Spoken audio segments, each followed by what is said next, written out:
The next bill on our agenda is House File 2290, also a Representative Curran bill. And Representative Curran, I believe your motion is that House File 2290 be re-referred to the Committee on Judiciary, Finance, and Civil Law. Yes, Chair, that is my motion. All right, and that you do have the A1 amendment. Would you like to move and explain the A1 amendment?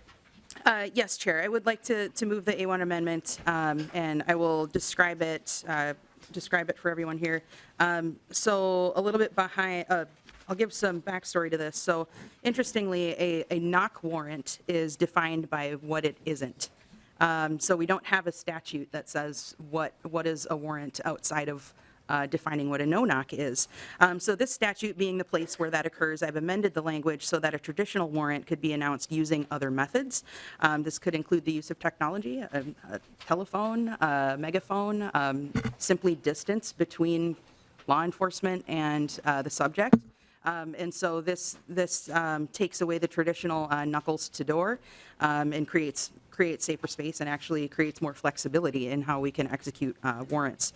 And it also changes the amount of time required to wait following that announcement. Of course, in statute currently, it's required to wait 30 seconds. And anyone who works in a first responder type situation knows that 20 seconds can be life-altering or life-saving. So I think it's important that we change that language so that it's consistent with a host of policing case law and use the term reasonable. And that will also allow this statute hopefully to hold up some flexibility over time. All right, thank you. Discussion to the A1 amendment. Seeing none, all those in favor signify by saying aye. Aye. Opposed? The motion prevails. The A1 amendment is adopted. And if you could please tell us about your bill as amended. Yes, thank you, Chair, and thank you, Committee, again for hearing this bill. So I just wanted to start a little bit with the context of our Constitution, and I'll speak just briefly. When I was in school for law enforcement, I thought studying the Constitution was one of the neatest things that I had this experience of doing because it truly is a living document, and it's something that has really stood the test of time in the language that was used. But I want to acknowledge that over time we've become accustomed to some laws that arguably infringe on some of our constitutional rights in one way or another. Now, I know we might not always agree when that is the case or which give and take might be worth it at some times. But I think we all know that our Fourth Amendment right to freedom from unlawful search and seizure is what gives us the very crucial and personal right to privacy. Without fear of sudden government intrusion or criminal act, we have laws that protect us from those things. So these laws that we have uplift our constitutional rights to peace in our own homes. So today I'm here to ask the committee a pretty specific question, and that is the pursuit of justice worth death when it's avoidable? And considering that question as we move on, just to try to think about that. We know that emergencies don't require warrants. Exigent circumstances allow law enforcement to pursue without a warrant. That's because in an emergency, we know for certain what the right thing is to do. Protect, save, get everyone home safe. I recognize that a total prohibition of no-knock warrants has not always been the most well-received idea. It's not the most popular idea. And I have to admit it took me a long time to decide which version of this bill to present. I had a lot of discussions with a lot of folks in different realms. But I'm asking this committee here today to reframe the way that we think about this issue. This is about our rights. It's about our right to know for certain that when someone enters your home unannounced, you don't need to second guess if that person might be a police officer. Your right to protect your home, your privacy, is something that cannot be taken away from you. And I think we really need to dig deep when we ask ourselves what we're willing to pay for the pursuit of justice. Because I don't think the answer includes the lives of police officers, innocent bystanders, or people who are in the right place but on the wrong sheet of paper. I understand there's going to be questions, there's going to be hypotheticals and layered hypotheticals, I assume, and I look forward to the discussion. But before you ask those questions, I just ask that you take a pause and ask yourself if that situation is really worth putting police officers, and innocent people in serious danger. Is the situation truly worth impeding our rights to privacy in our own homes? Because we are all one fake credit application or case of identity theft away from getting caught in this kind of situation. Now, please consider the next testimony as you weigh the true importance of entering a home unannounced when no one inside is in imminent danger. Thank you. And our testifier is Mr. Andre Locke. If you could come forward, please.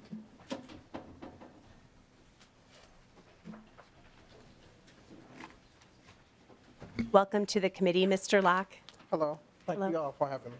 And if you could, before you begin your testimony, introduce yourself. You might need to pull that mic down a little bit. Not a problem. Great, thank you.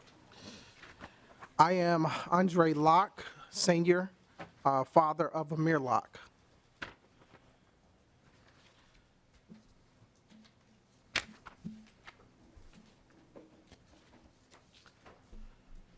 Let's see, just getting situated here. Sorry. Thank you, Chair Mueller and members of the Public Safety, Finance, and Policy Committee. My name is Andre Locke. I am the father of Amir Locke. I'm here today to speak in support of House File 2290, the prohibition of no-knock warrants in Minnesota. I implore you to vote in favor of this legislation. My son, Amir Locke, life mattered. He mattered. He was 22 years old. And was laying the groundwork for a meaningful life, helping make the world a better place. And now we have to do that in his name. He was a beautiful son. He had a great sense of humor. He loved music. And he had an unforgettable smile. He was truly loved. In the early morning hours of February the 2nd, 2022, a little more than a year ago, Amir was awoken by a no-knock warrant executed by the Minneapolis SWAT team.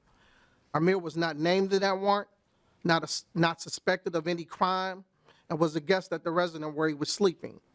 Upon being woken up by the invading SWAT team, Amir reached for his handgun, demonstrating proper and responsible handling by keeping the handgun pointed down, keeping his finger off of the trigger, and never raising the weapon in the direction of any officer.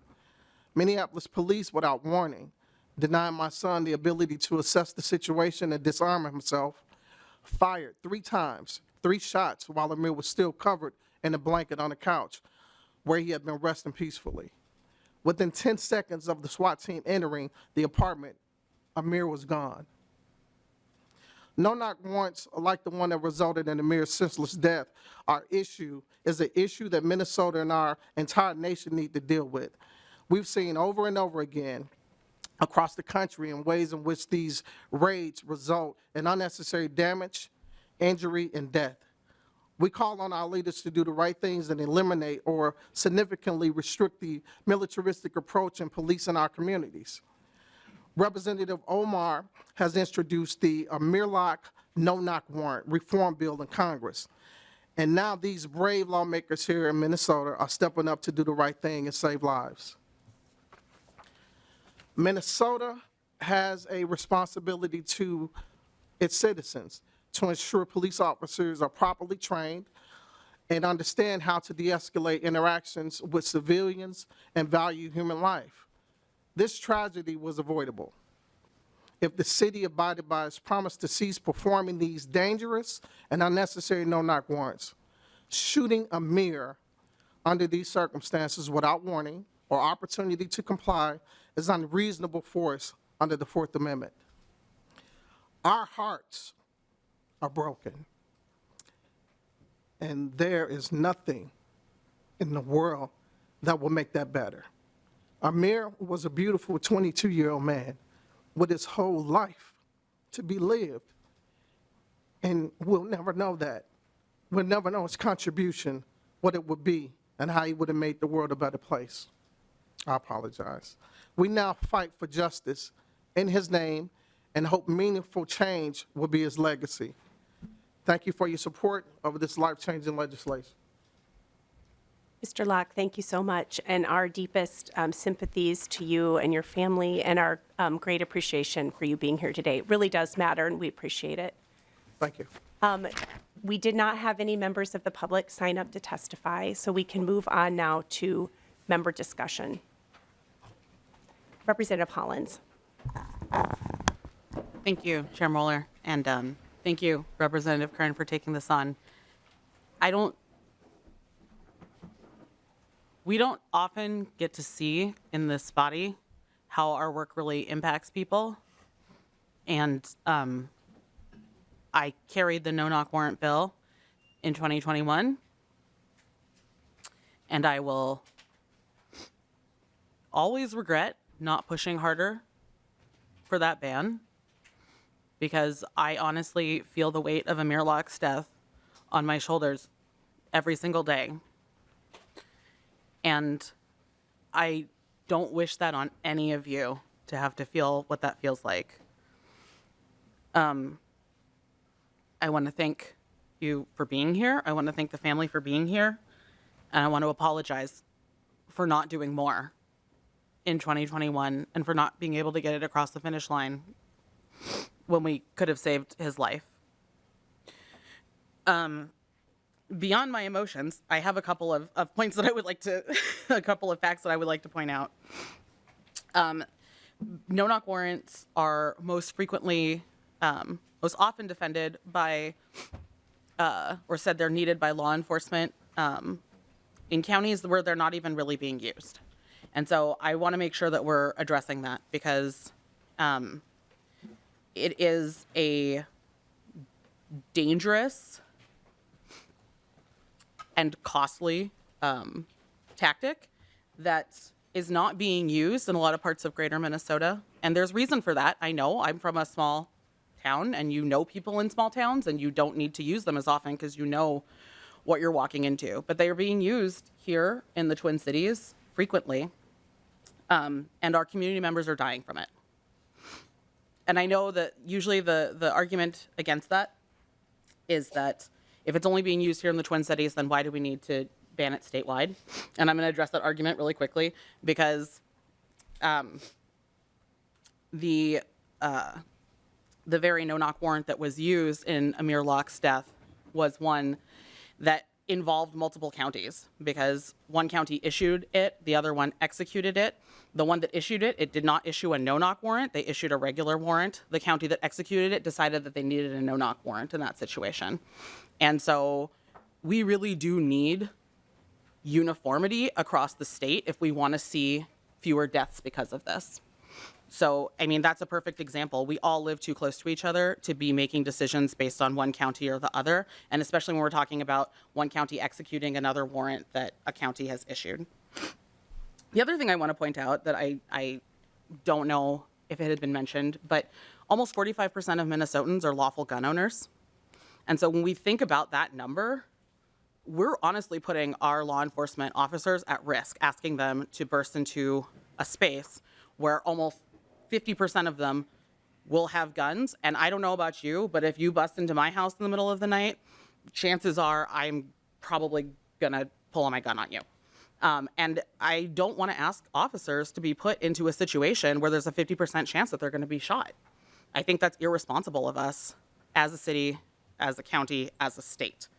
And that's why I'm in support of this piece of legislation. I believe that it will save lives, and I believe that we have a whole plethora of other tactics that we can use other than no-knock warrants that have been shown to work in other cities, in other states. So I hope that you will all join me in supporting this bill, and I really want to thank Representative Curran for taking this on when I just did not have the emotional capacity to do it again. So thank you. Thank you. Other member comments? Representative Hudson. Thank you, Madam Chair. Out of respect, I want to try to tread lightly here. At the same time, we have a responsibility to make sure that we're approaching this issue objectively and thoroughly, and from all the relevant perspectives. So let me set a ground rule for myself, at the very least.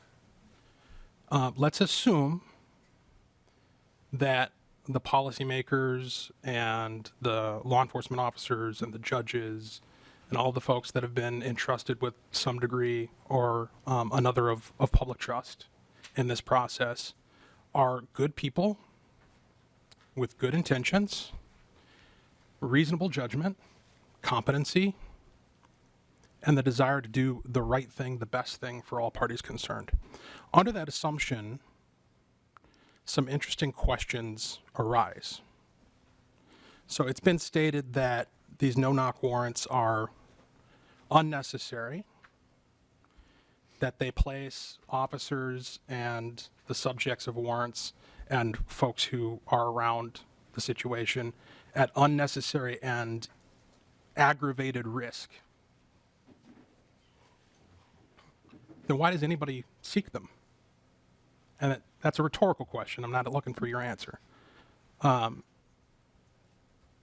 Why would officers, I mean, you just, Representative Hollins just related a story of one county issuing a warrant that was not a no-knock warrant, the county where it was being executed, taking that warrant and deciding that they wanted a no-knock warrant. They wanted it.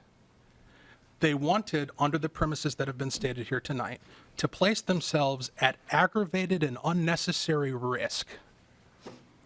Now, that doesn't make a whole lot of sense to me.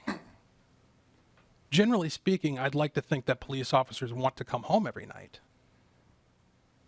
So why would they actively take an extra step to try to put themselves at aggravated and unnecessary risk? I think the answer is, and also because there's another party involved here, and that's the judges. Judges who are tasked with looking at the evidence that's been presented to them and making a decision as to whether or not to sign off on that warrant. The cops can't do it by themselves. And let's also just focus on what a warrant is. You know, the Representative Curran started out the presentation talking about the Constitution. And you're absolutely right. Fourth Amendment, strong stuff that we ought to be protecting. But that's what a warrant is. A warrant is saying that we have reason to encroach upon what would otherwise be protected space and even your person. An arrest warrant says that I can come find you and take you into custody and you're going to lose your freedom. Now, if there wasn't a reason for that, if there wasn't warrant for that, that would be a crime. That would be kidnapping and imprisonment, false imprisonment. So clearly, it should not be a revelation that there are circumstances that exist. There's probable cause. There are reasons that warrant, that's why we use that word, in particular cases where a person has been identified and is suspected of particular activity, to take action against them that would not otherwise be appropriate. And so, you know, in the space between, there's a KSTP article from February 2022 that looks at data that was collected as a result of action taken by this body. Between September of 2021 and February of 2022, there were 70 no-knock warrants issued. So that's just that number. There's 70 times officers sought and judges agreed with presented evidence that this was the appropriate, proper thing to do. And under all of the presumptions that I started off with, that everybody's acting in good faith, everyone's reasonable, everybody's competent, rationally, they determined that of all the bad choices, of all the bad approaches to the problem, this was the least bad. Because in their judgment, having any sort of, what this says is that if we let this person know we're coming for them, they are going to take whatever amount of time they are granted to mount a defense against us, which might include taking a hostage, which will certainly most likely include arming themselves, getting at the ready, being prepared to fight. And so in order to stave that off, we're not going to give them any warning that we're coming. We're not going to announce it. 70 times in that short space, that's 5 months, I believe, officers sought that and a judge agreed that that was the right thing to do. Of those 70 warrants, only 49 of them were executed as no-knock warrants. So officers decided that even though they had the ability to engage in what's being described as an aggravated and unnecessarily dangerous activity, they decided to pull it back. which again demonstrates professional concern, reasonableness, judgment in the moment based on the circumstances that they're aware of. What we didn't see between September 2021 and February 2022 is 70 or more people killed. We didn't see massive mayhem, death, and destruction as a result of those 70 no-knock warrants. We saw the successful execution of warrants. And you're right, we don't always get to see the benefit of the work that we do in this chamber. In fact, when it's done well, we often never see it at all because it doesn't make the headlines. I feel as though this bill is legislating to the exception. This bill is legislating to the headlines. This bill is rooted in emotion, and it is not rooted in outcomes. And for that reason, I cannot support it. Thank you. Representative Kern, would you like to comment? Thank you, Chair. Thank you, Representative Hudson. There's a lot to unpack in your statement, but there's a few things that I would like to address. And you know, the way that you framed it, I understand where you're coming from. And one of the reasons that I don't have a law enforcement testifier tonight is because I am that law enforcement testifier. I'm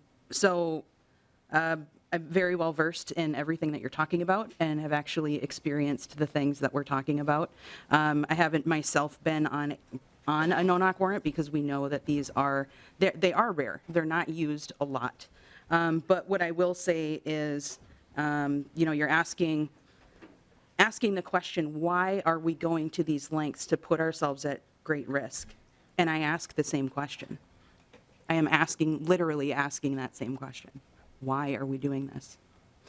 So when we're talking about, you know, officers, you know, leadership who are applying for these warrants, we're talking about the judges who approve them. What's happening there is, you know, they're not necessarily evaluating what is the right thing to do. They're looking at available options and saying what options are available to us that are also legal. So in this case, when we have no-knock warrants legal, that is an option on the table. And I go back to the question that I asked everybody at the beginning is, at what point do we decide that enough is enough? How many lives is too many, and how many is enough? One was too many, and it's not just in Minnesota. And you know, we do need to account for emotions when we talk about these things, because we have a family here tonight who's down one. And that's a big emotion. That's big and that's important, and we can't ignore that. So, like I said, there is a lot to unpack there. I am very well aware of what our options are when it comes to warrants. I am also very well aware that when we know a member of our community is in need, when they are in need of rescue, when they are in need of life-saving efforts, nothing will stop us from getting to that person. We're not going to ask a judge if we can go save somebody's life today. That's just what we do. So again, I ask, what is the reason for the unnecessary risk? Why are we considering that an option when we know that it can lead to death, and not just of innocent folks, but of police officers who are just doing their job? And I will say that when you ask a police officer to do their job, you are asking them to be willing to die at any point, any day, and that is something that never goes away. So it's not just specific to warrants. If you ask a police officer, will you go and do this for us? The answer is yes. The answer is always yes, because you do not say no when it comes to protecting and serving. That's part of the job. So what I'm asking is to take this option off of the table. Representative Pinto. Thank you, Madam Chair. So Representative Curran, you've worked as a police officer. I have worked as a prosecutor, and I want to make sure we're clear here. So our state's second largest city, the one we're in right now, and I do sometimes hear from colleagues about crime in the metro area, we do not use no-knock warrants. I should say we, the St. Paul Police Department does not use them. Doesn't use them. Blanket policy. And really that's what we're talking about here, is establishing a policy for the state. We had some discussion about what sort of choices, individual departments making individual choices, et cetera, and it is our job to set policy for the state. And in this city, no matter what the circumstances are, there's no-knock warrant. How can that be? Does St. Paul is there no dangerous situation in St. Paul? Well, no, I hear from my colleagues on the other side of the aisle that's actually not true. There are dangerous situations in St. Paul. two ways, two paths, right? One is that if you have a situation where a search needs to be conducted, you can get a warrant, but the other option is to have exigent circumstance. That's the other possibility, and Representative Curran alluded to that. If somebody is in danger in a given situation, if there's evidence that is that's in danger of being destroyed, even that, these are exigent circumstances, circumstances where there is a waiver of the need to have a warrant. So any scenario you have in mind where that kind of situation is happening, you're not going to use a no-knock warrant at all. You're not going to use a warrant, right? Because exigent circumstance, just head on in. But what if there are circumstances where it would, in fact, be dangerous for officers to be walking on in? Well, I have read many police reports, many situations where officers send in robots. They've got all sorts of things. They announce to somebody, make sure to call people out. There's a variety of techniques that are used to keep everyone safe. And the question for our Public Safety Committee, we have jurisdiction over the whole state, right, is to say what should the policy be for the state? And it seems to me it makes great sense that if this is working well in St. Paul, which it is, that it's something that keeps everyone safe around the state to have this policy to advance. And I have to say, I feel like I picked up a little bit in the discussion somehow that you were looking to the situation where Amir Locke lost his life, and somehow sort of looking to that as this is a situation where different decisions are made, different counties communicate with one another. I would hope that that's not a model for us, right? This is a situation where somebody lost his life. And every one of these situations where officers would be bursting in is a situation that's extraordinarily dangerous. We want to make sure to eliminate as much of that danger as we possibly can. As Representative Curran said, if there is somebody whose life is in danger, if there's exigent circumstances, officers are going to do what they need to do. This doesn't apply. They need to get a warrant in that situation. And then otherwise, we want to be as safe as possible. And bursting into a home where there's not exigent circumstances and there's not a warning to people inside that home is a recipe for disaster, and we have seen it in our state. Thank you, Representative Curran. Thank you, Representative Hollins, for your work. This is the right thing to do to keep people safe in our state, and we should advance it. Thank you. Representative Ingen. Thank you, Chair Moeller, and thank you, Representative Grant, for bringing this forward, because it does allow us to have this further discussion and to explore your original statement. I think you're bringing this forward in good faith, and I understand that this brings a lot of emotions on both sides of it. But you had originally stated that you questioned, is the pursuit of justice worth death when avoidable?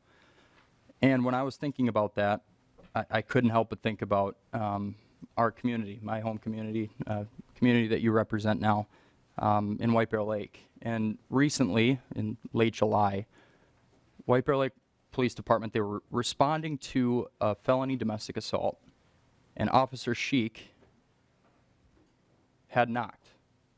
He announced. And he then was shot, still in recovery.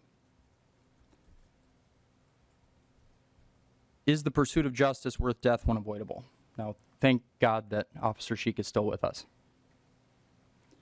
But could it have been avoided in the first place that a shot was fired had he have been offered the opportunity to cut out the unknowns from that interaction? I very well could be.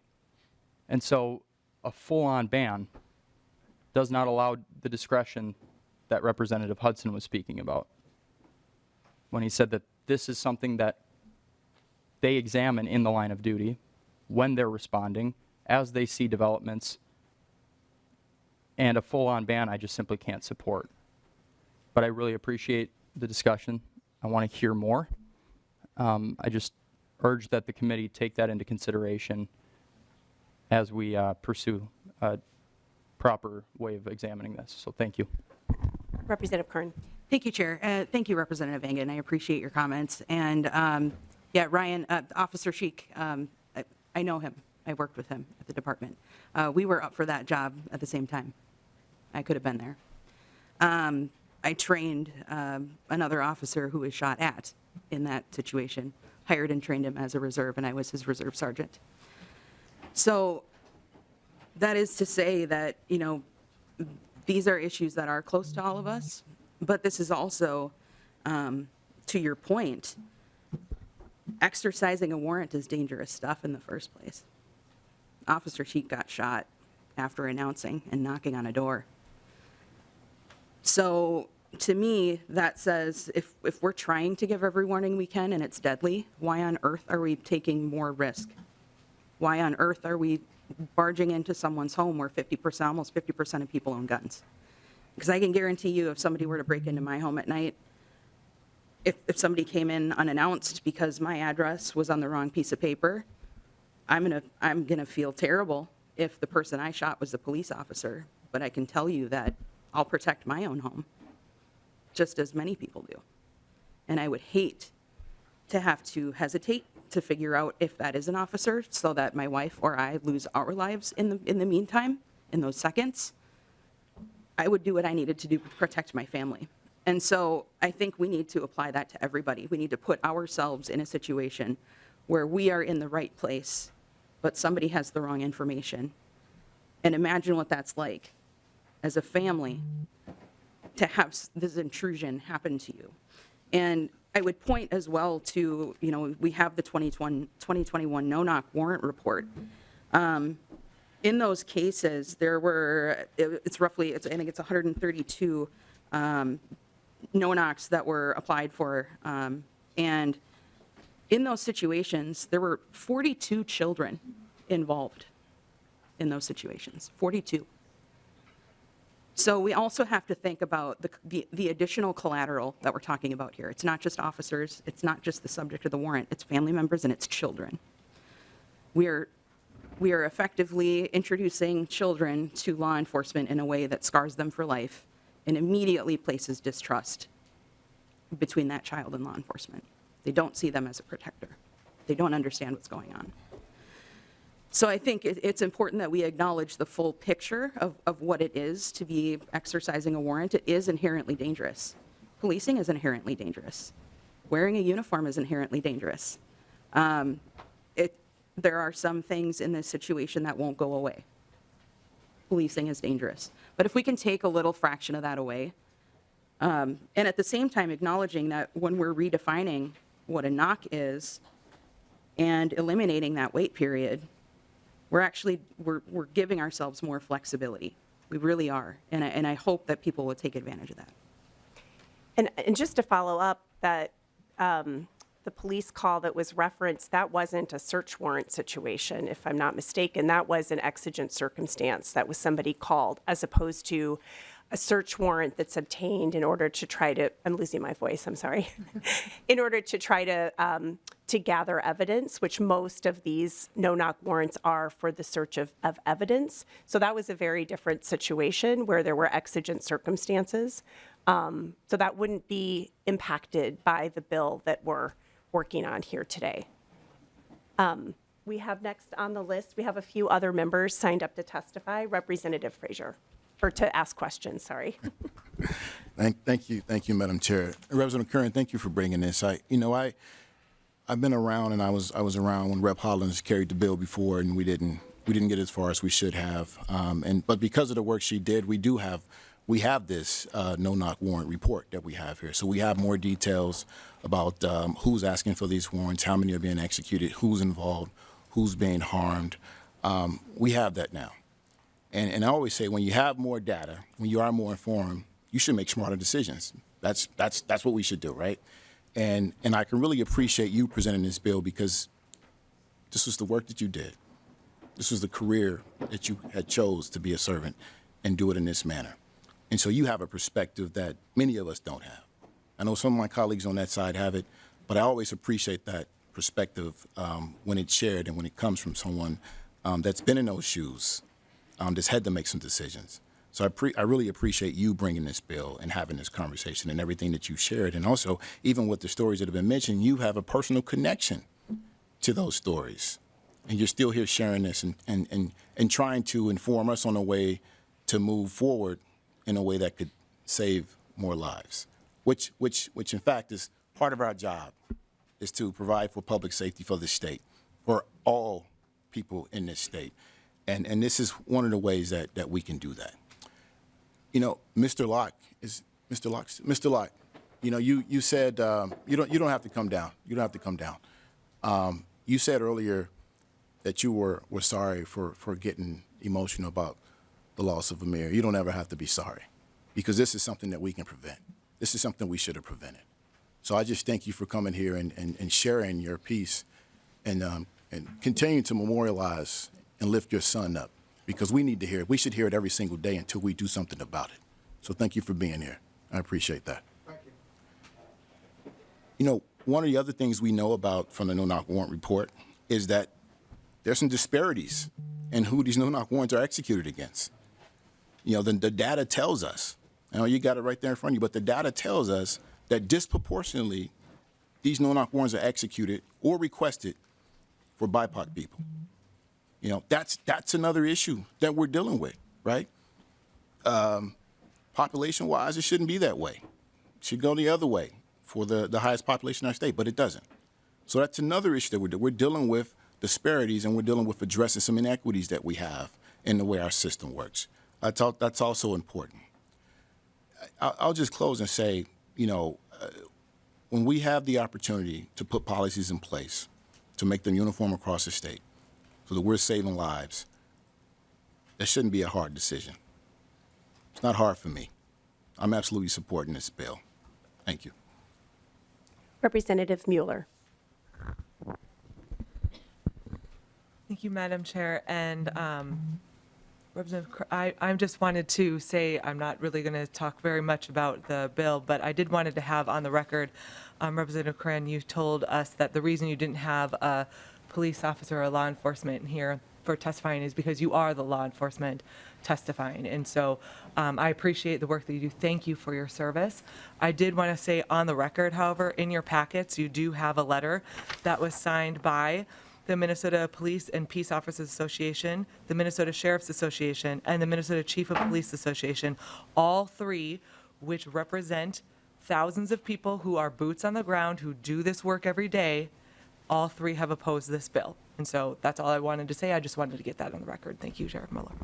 Yeah, thank you. And that's actually a good reminder. I meant to remind folks that we did have other letters in the packet as well. And I had a question about one of the other letters in the packet from the National Tactical Officers Association. I noted that this letter said, agencies initially use no-knock search warrants to protect the officer from violence and preserve evidence for the prosecution. Though the intent sounds reasonable and is noble in theory, the practice is flawed at its very core.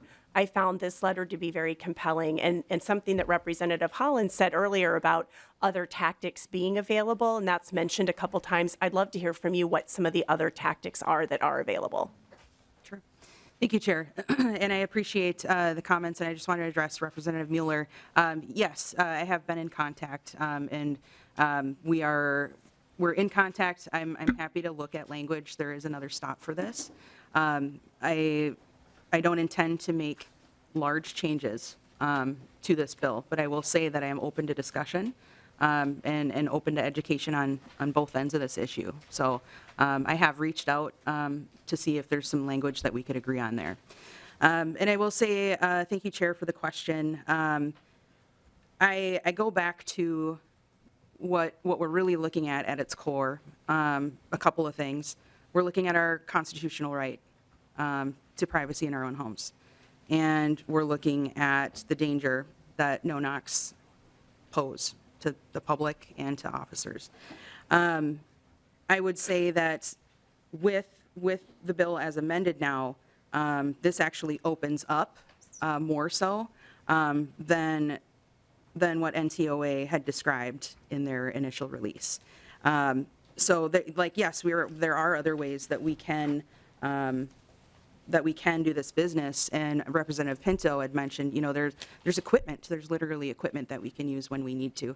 And I think with the language change specifically in this bill, that opens it up so that we actually can communicate with people in a variety of ways. Like I said, a telephone. We could clear an entire apartment building and yell at a subject from down the hall if we needed to. That would be considered a knock now. Alerting somebody and giving them the opportunity to become alert. And there are so many ways to do that. It would be difficult to describe all of them here today. But I hope that answers your question, that there are so many ways that we can do this work. And also important to mention that people eventually leave their homes at some time. People go outside. There are other ways to encounter people other than within their home or where they're believed to be. So there are other ways we can do this. And I will mention, too, that we still have federal laws. Federal agencies are still able to conduct the business that they need to do. They're not necessarily bound by the warrants that we issue here in Minnesota. So if there was something as serious as a federal crime that needed to be addressed with a no-knock warrant, I would highly recommend that we work with our federal partners on something like that. Representative Whitty. Thank you, Chair Moeller. So would federal agents be able to execute a no-knock warrant in the state of Minnesota? Representative Kern. To my knowledge, they would still be able to, because I believe in the language, it is that we can't authorize the issuance of a no-knock warrant in Minnesota. So if that were to be issued by a federal agency, I don't know how the state would supersede that. Representative Whitty. I guess no-knock warrants, I don't know how long you're an officer for, but it is scary being on that other side of the door. And that's the inherent risk that you take to protect and serve.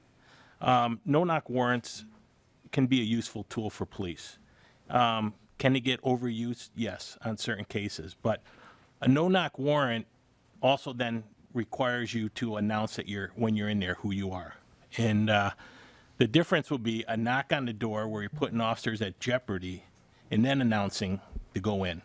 And I guess the thing that confuses me is you say we can wait outside.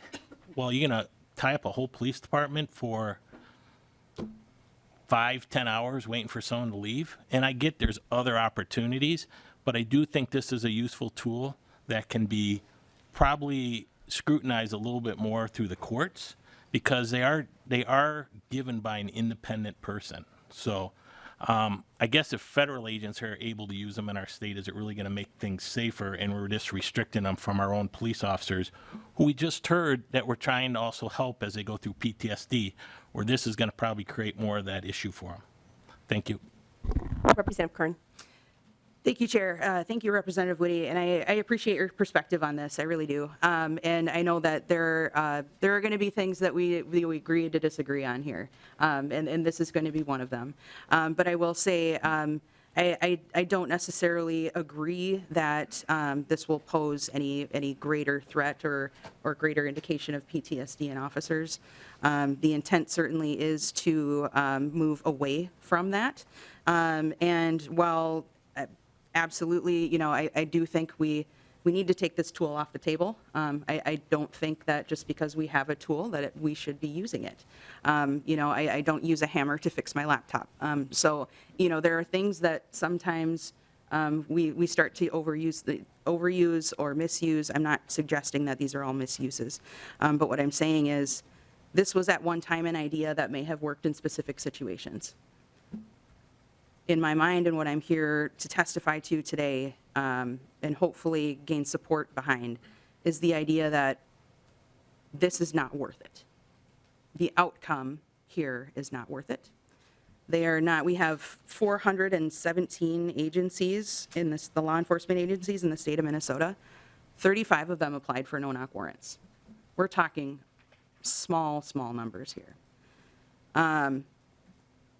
So yes, they're used for a specific reason, but I will point out that of the 132 no-knock warrants that were applied for and issued, only 4 of them related to murder or manslaughter. Everything else had to do with evidence, drugs, something like that. And in those 4 cases that had to do with a very serious violent crime, only 2 of those were successful in getting the evidence or the person that they were there to get. So the quick math there is a 50% success rate when we're going after somebody violent with a no-knock warrant. Those odds are terrible. And I would remind the committee again that one loss of life is one too many. And seriously consider if there's a number in your head at which point you would become uncomfortable, because that number for me is 1. Representative Navani. Thank you, Chair Moeller. Subject's been very well discussed and points have been made on both sides, many of which I agree with. As one of two people at the table that have actually done warrants and done numerous no-knock warrants and been a team leader that decided if we would apply for one or not. It's not something that was ever taken lightly. You used the statistic that out of the 132 no-knock warrants, only 4 were for a murder suspect, is that right? Okay. If they're going just for evidence, yeah, you might have an argument. But the people on the other side of the door don't necessarily know what you're doing the search warrant for. They know that they're in trouble. They know that if they're caught for any of the various situations that they're maybe involved with, they could be going to jail for a long time. They know what they've done, even if the police officers doing the search warrant don't know. This is a state that has concurrent sentencing, not consecutive. If they know they've committed several murders and the cops are there for them, they a lot of times have nothing to lose. And a lot of times, well, I don't know, a lot of times, I'll take that back. Just personally, I know that people have tried to do suicide by cop in that situation because they don't want to go to jail.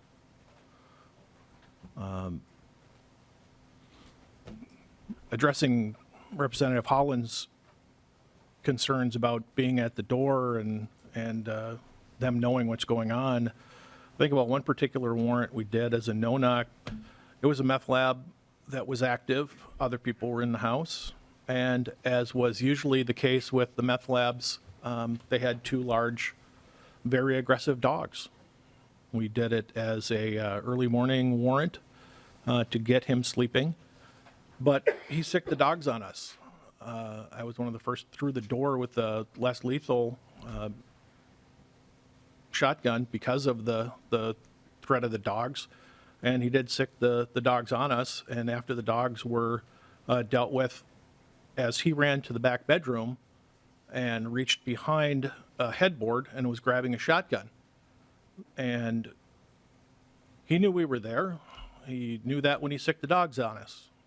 He was willing to go down in a fight. But he didn't have time because I was able to deal with the dogs because of the less lethal shotgun that I had. So when it comes down to it, you talk about there's not one life you're willing to risk. And we've seen situations just in the last couple of months where officers have been shot through the door. There was an incident down in, I believe, McLeod County just a couple months ago where they were shot through the door. And that's something that, yeah, it's not something anyone takes lightly, and it is calculation, and you do the best you can. Whenever we did a no-knock search warrant, we always did our best to have some kind of a distraction.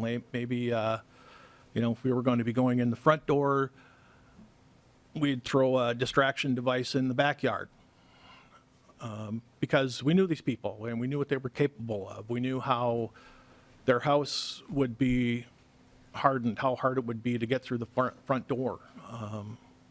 So that was something we always took into consideration. They need to be rare, they need to be safe, and they should be legal. The numbers, I think, speak for themselves that the departments are taking it seriously, and they have cut way back on them. We have the mandatory reporting, we have the oversight now. I think it's important. I think it's important to have this tool. You say it's a tool that we don't need. I carried a tool on my hip for 33 years that I prayed to God I never needed. But if I did need it, I would have been glad I had it.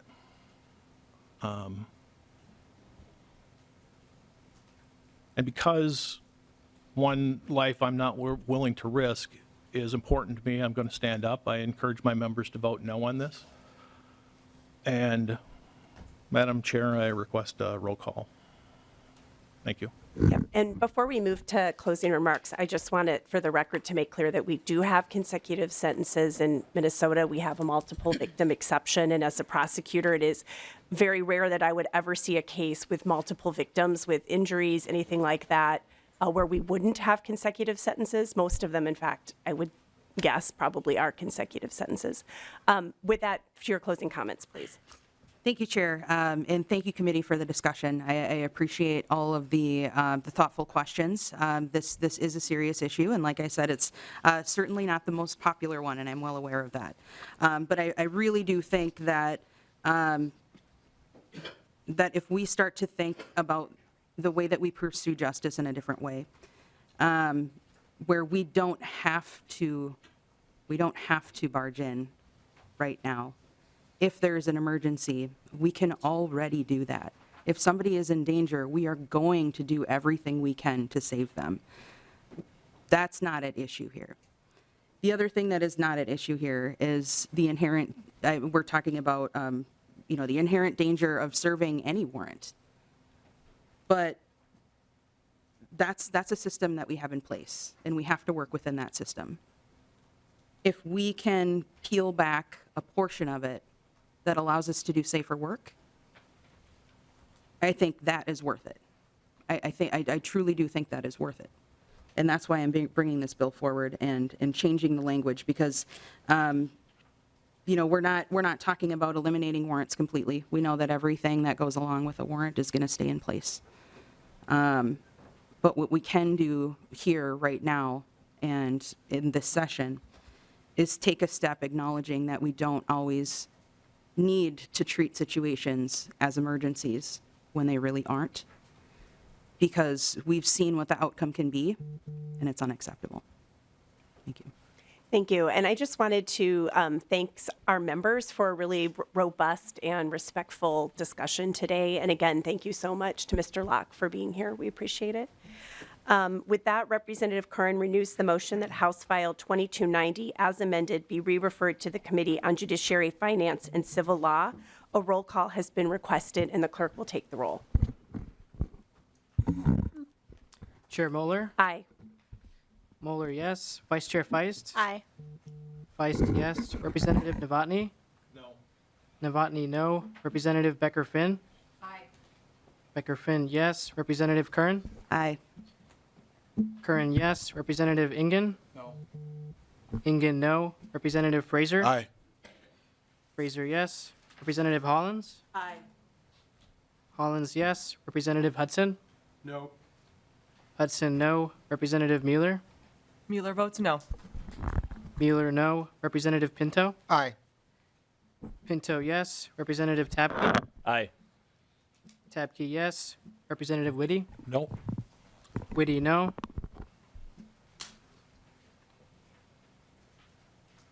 With 8 ayes and 5 nays, that concludes the roll call vote. There being 8 ayes and 5 nays, the motion prevails.